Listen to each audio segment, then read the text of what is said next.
আসসালামু আলাইকুম। আরেকটা পানির আপডেট নিয়ে আসছি আপনাদের কাছে। তো বিকাল থেকে দেখছি কয়েক জায়গায় অনেকে পোস্ট করেছেন যে পানি ঢুকছে বাঞ্ছারামপুরে। তো আপনাদেরকে তো গত ২টা ভিডিওতে দেখিয়েছি যে পানি কেমন।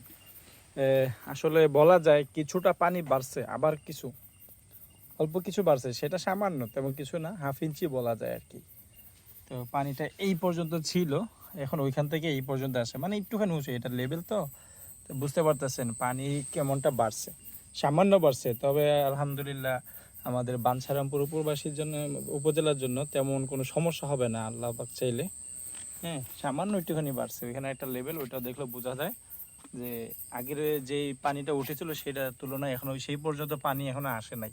মানে বর্ষার শুরুতে যে একটা পানি বেড়েছিল সেই অনুযায়ী এখনো আরও 4 আঙ্গুল বাকি আছে পানিটা আসতে। তো বাঞ্ছারামপুরে যারা আছেন